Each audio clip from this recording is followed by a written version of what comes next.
fanno spingere il Consiglio regionale, la classe politica, che è dominata oggi da una condizione cagliaricentrica, come l'ha definita qualcuno degli oppositori interni della maggioranza, e che ha come caratteristica di una classe dinamica cagliaritana quella di non vedere la Sardegna.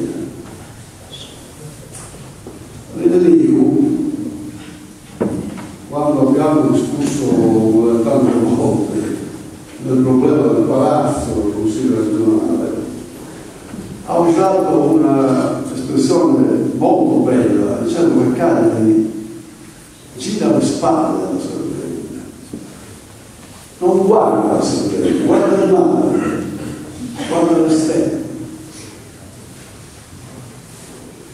Non so per quale ragione alla classe dirigente cagliaritana che oggi comanda sull'isola manchi la visione unitaria della Sardegna.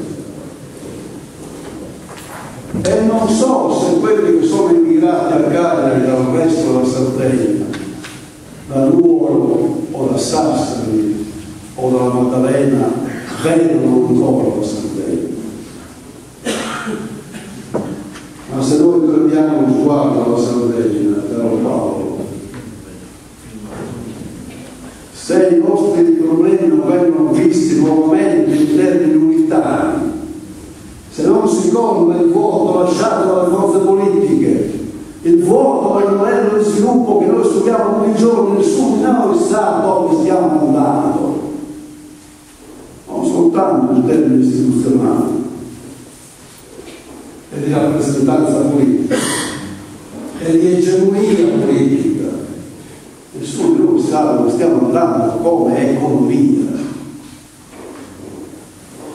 Perché Cagliari è occupata un giorno sì, un giorno no dagli operai in crisi, dai pastori e dagli agricoltori, dagli studenti, da tutta la Sardegna in fiamme, si può dire, in fiamme non è, ma insomma chiamiamola così, in disordine, in sofferenza,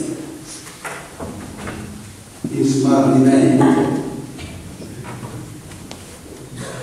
Noi siamo un popolo smarrito.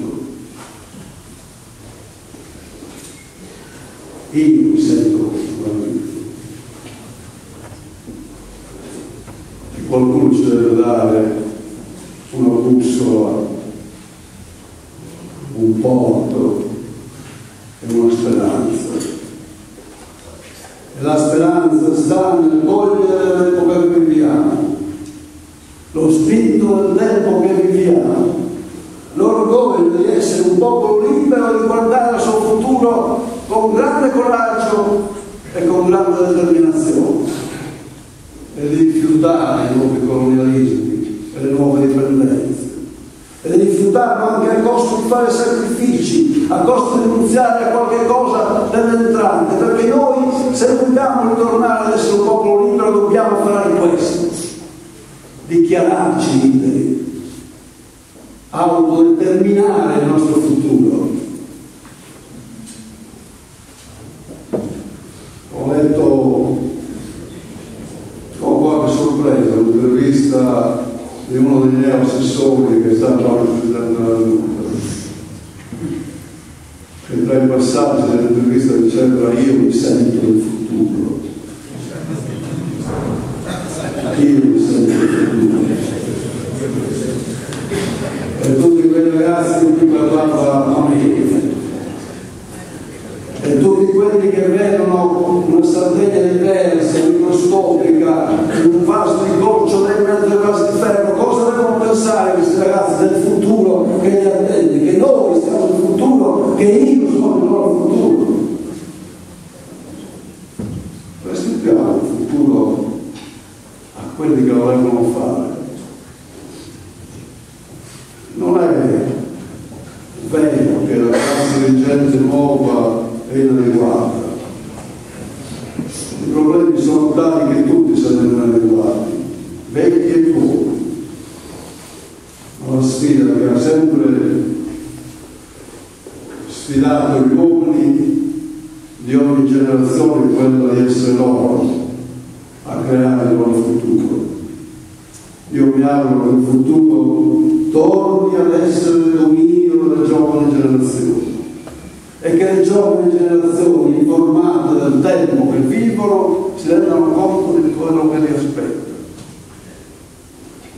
che non è tutto semplice e felice,